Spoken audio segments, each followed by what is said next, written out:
Hey everybody. So I'm ready to share another piece of the puzzle here. This particular figure, Philo, Philo of Alexandria, who was born 20 BCE and died 50 CE. I want you to remember that because those dates are going to be important when we take a look at some other texts here in just a bit. So this guy plays an important role in uncovering pieces of the puzzle for what I've been doing as far as my research goes. And he falls kind of in line with Plato and some of these other philosophers, but he adds something very specific to it that I want to show you guys here in just a bit. All of these philosophers, they talk about the Logos, or they talk about this heavenly man.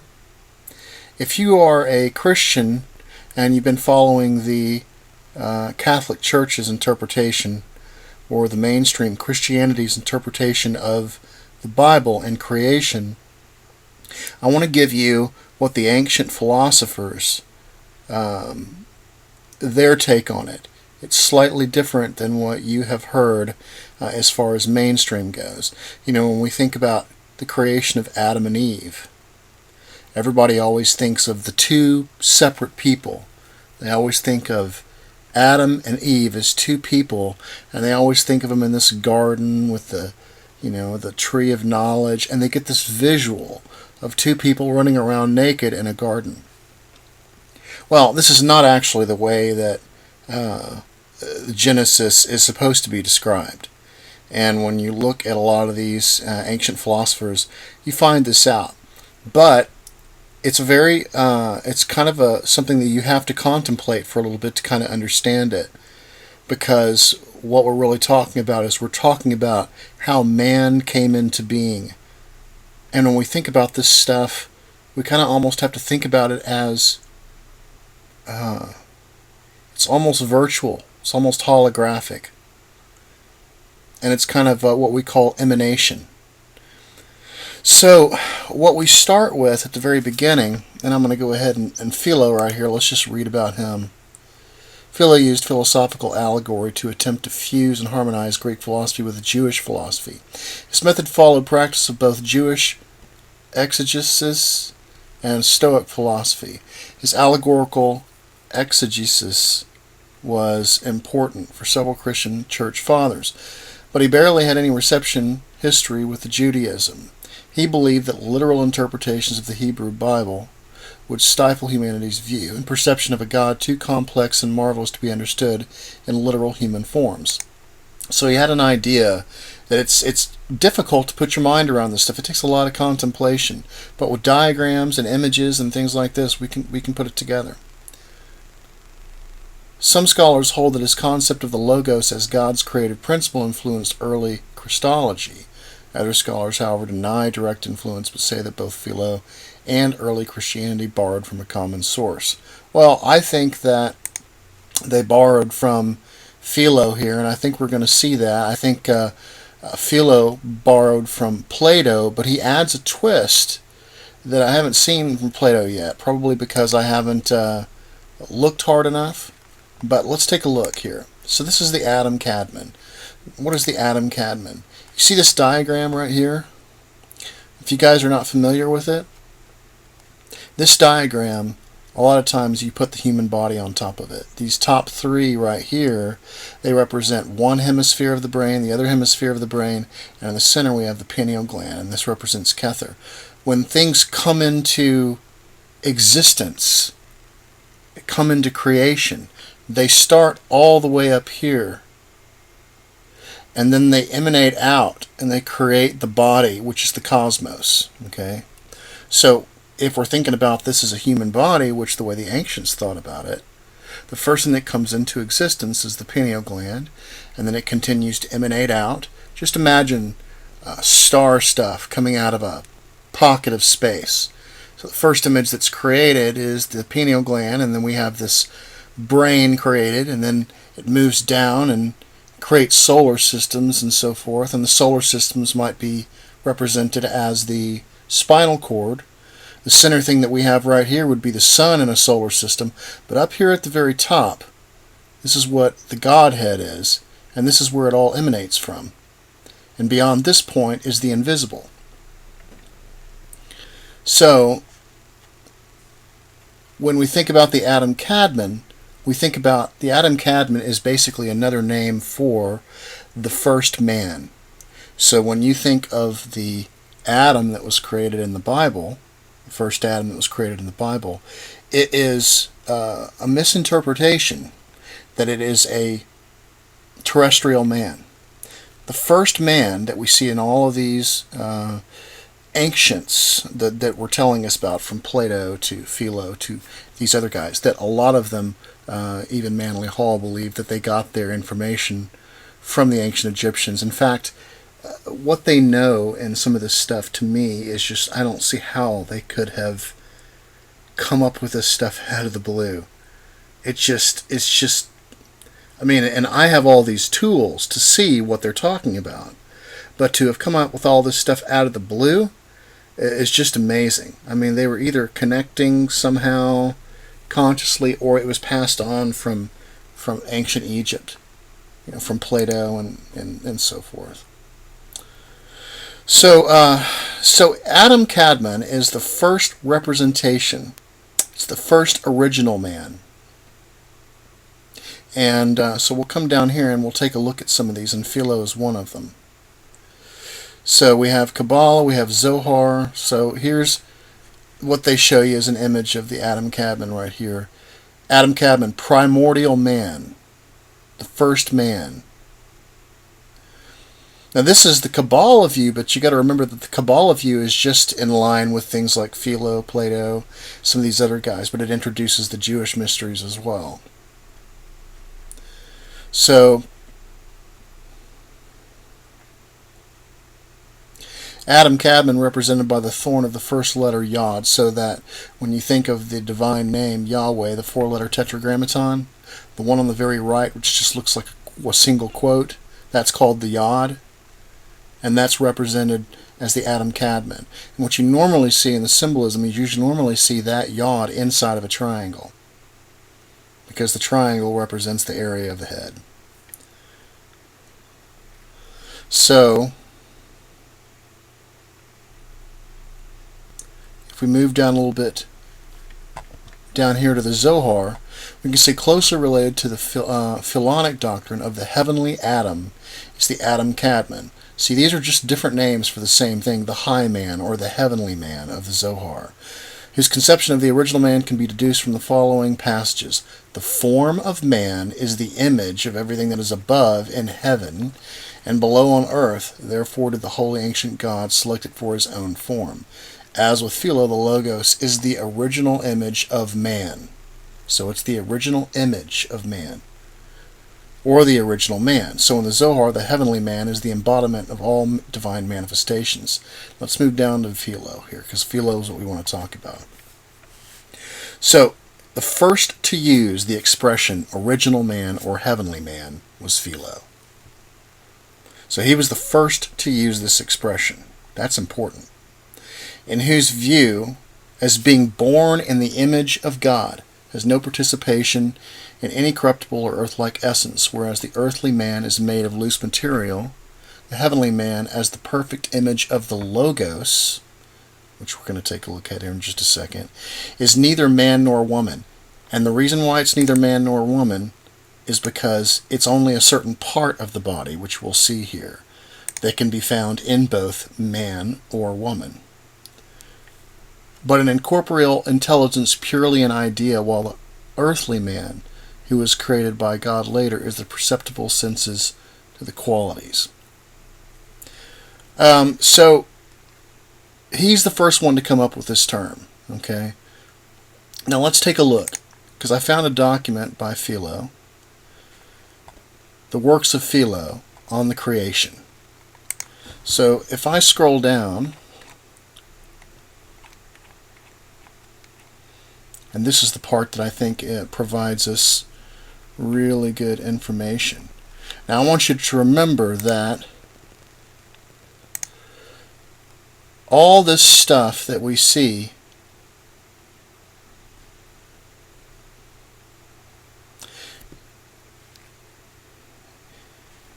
it all came from seeing these images in the cathedrals. They have never done me wrong yet.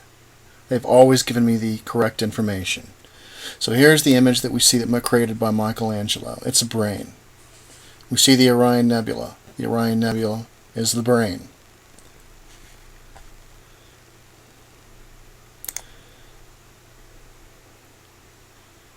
And so here is the image that Michelangelo provided us with his creation of Adam image. And you see that it is an image of a certain part of the body. So this would be neither male nor female. So now we're going to come down here, because we can take a look at this logos that we were just mentioning. And if we take a look at the Jewish image, this is the unknown essence. The origin of the Jewish image may perhaps be traced to Hermes Pymander, the Egyptian logos, who appeared within a cloud of humid nature with a smoke escaping from it.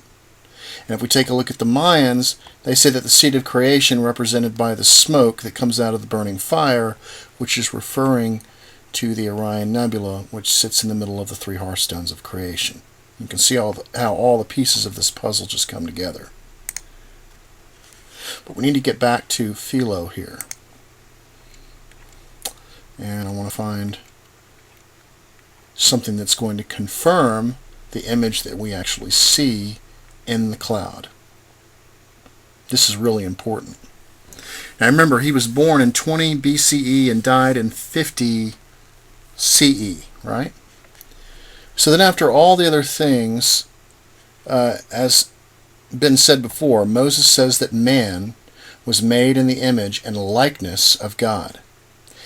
And he says, well, for nothing that is born on earth is more resembling God than man. And let no one think that he is able to judge of this likeness from the characters of the body.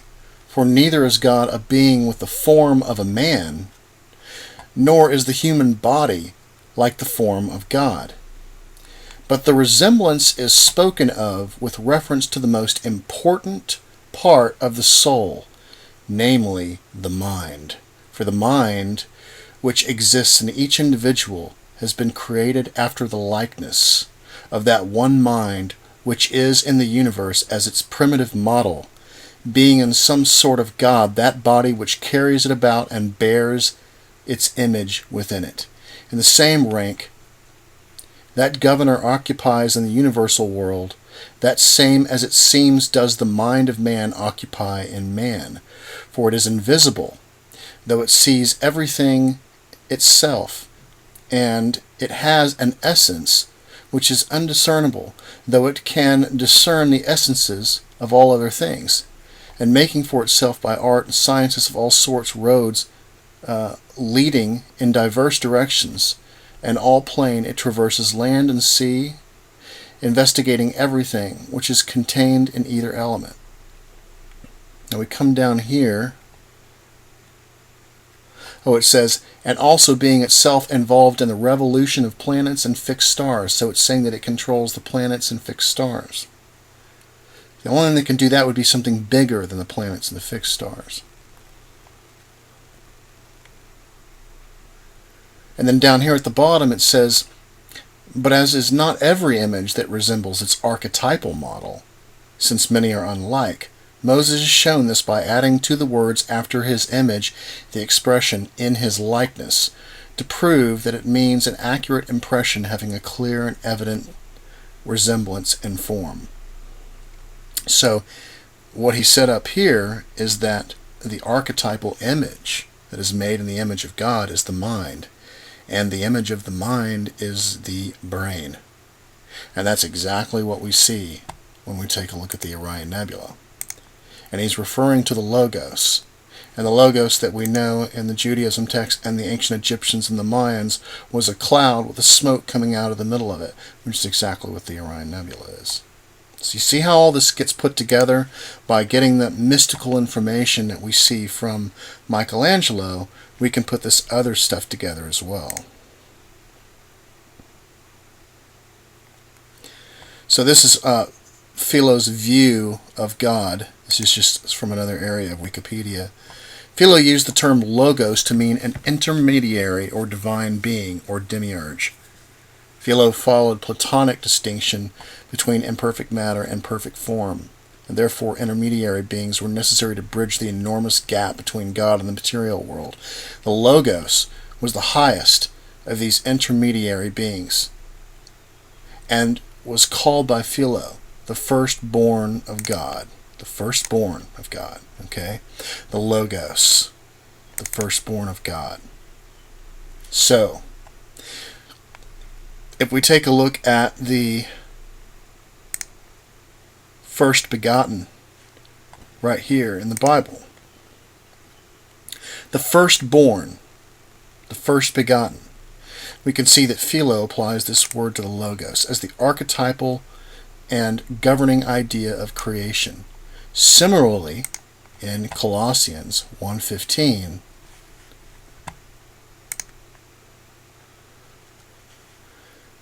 we see that the Son is the image of the invisible God, the firstborn over all creation. Christ is the visible image of the invisible God. These are just parallel verses. So now we have Christ representing the Logos. Christ represents the Logos, and it is the firstborn over all creation, which means that Christ represents the Orion Nebula, and it represents the archetype, the idea that we see, which is man.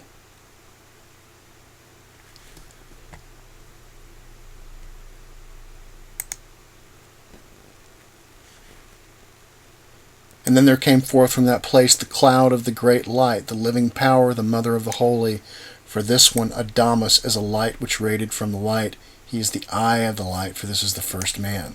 So, Christ and Adam are the same.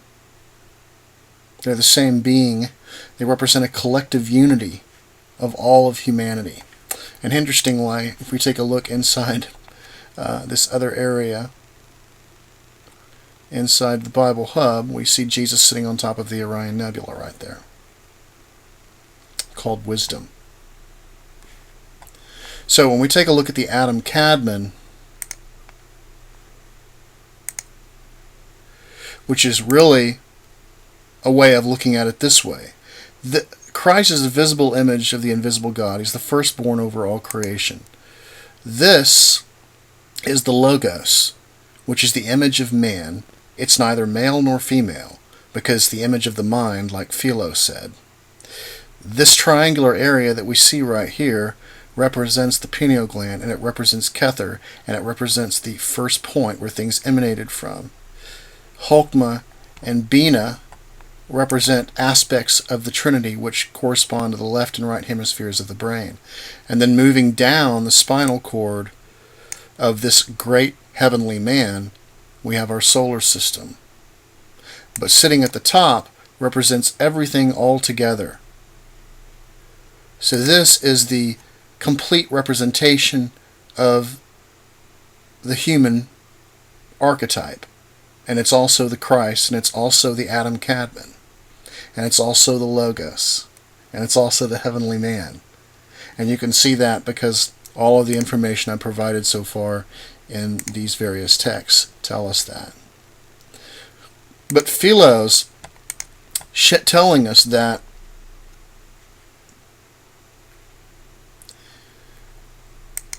but the resemblance is spoken of with reference to the most important part of the soul, namely the mind. So the archetype he's referring to here is the image of the mind. And that's important because it gives us a very specific part to focus in on. Now we understand why it's androgynous, whether it's not male nor female. And we also see the same thing in the Zohar, because the Zohar tells us that the heavenly man, which the stars and planets move around, is the image of, and it's also called the divine chariot, or the heavenly chariot. It's the image of a male and a female in one face, is what it says. And that brings us back to what we see when we take a look at the creation of Adam. We have Eve, and we have Adam all in one face that we see right here. So the Logos, the Christ, the heavenly Adam, what Philo's provided for us. Oh, and there's one more thing I wanted to show you. Remember, Philo was born in 50 BCE, right? We have Colossians giving us this verse right here. So I decided to check and see when Colossians was written. And it tells us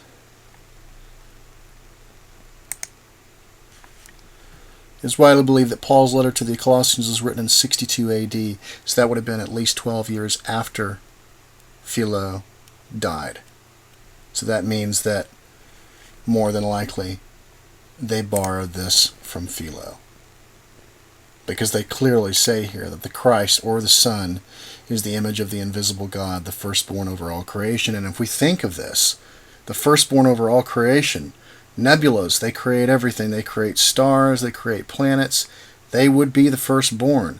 But it's in the very center area of that trapezium, which emanates the invisible God. So when we think of this emanation,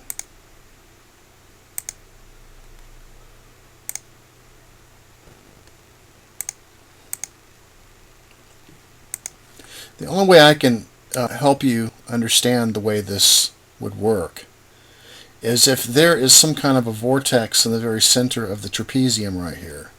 The vortex leads to the invisible, to the spiritual realm, if you will. Some other form of reality, of whatever.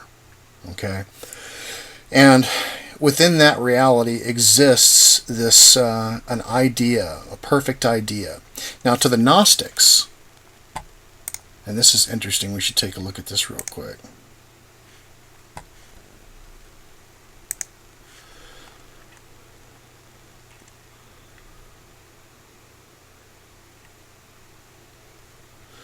Because this has some important terminology in it. The primeval to the Gnosticism. Primeval, proto-anthropos, anthropos, Adam. Here's Adam again, right? So we have this aeon called autogenes. And it emits the true and perfect anthropos called Adamus. Now, here's the other one. The other version of this where it says others say. This is the one that I like. The one that makes more sense to me based on what I've seen so far. There is a blessed and incorruptible, endless light in the power of Bethos. So we think of the incorruptible, endless, infinite light, right? And this is the Father of all things, who is invoked as the first man. So in the Gnostic texts, they look at the invisible God, the creator of everything, as the first man. Rather than seeing it as a God, they see it as the first man, the perfect, invisible, spiritual archetype of man. It is the same to the Gnostics as the invisible, unknowable Father, right? Who, with his ennoia, which is the light, I believe that means the light, emits the Son of Man, or Uteranthropos. So now we understand how Son of Man and Son of God are similar. Because the Son of God and the Son of Man mean the same thing here, because if man is the invisible perfect archetype, and the firstborn over all creation is the visible image of the invisible God, and then the visible image of the invisible God is the same thing as the visible image of what we see as man. It's these perfect archetypes that exist in the invisible spiritual realm. And with that archetype or that plan or what have you, it's used and it emanates into reality, into physical reality. And the first thing that it creates is it creates this image or this archetype of man. And it's the very top. It's the firstborn over all creation. It is the Christ, and it is the intermediary between the physical world and the invisible spiritual realm. This is the real meaning of what the Christ is. It's a cosmic force. It's a cosmic thing. And it also represents a collective unity of all of humanity. the historical Jesus in the Bible, you know, we can come up with whatever we want to on that. There's a lot of back and forth on that kind of thing. But based on all of the ancient philosophers, based on what we can see, actually see in the cosmos, we actually see it, and it's backed up. The geometry and everything that we see regarding it is the same geometry that we see as man, and that particular archetype coincides with what Philo was saying that the archetype was, which is the image of the mind. So I would trust that this area that we see right here represents the Christ, but it's deeper than that. We need to understand that it's much, much deeper than just saying God is over here or Christ is over there. We have to look at this and understand this is a symbol. It's a symbol that represents all of humanity together as one being or one archetype. This is the world soul, if you will. And this is also the mirror that is created on Earth, because Earth has the same imagery that we see in the Orion Nebula. Same thing that the Mayans and the Egyptians were showing us with their pyramids. So anyway, I hope you enjoyed that on Philo. He gave us some good information regarding the mind. You guys take care. I'll talk to you soon.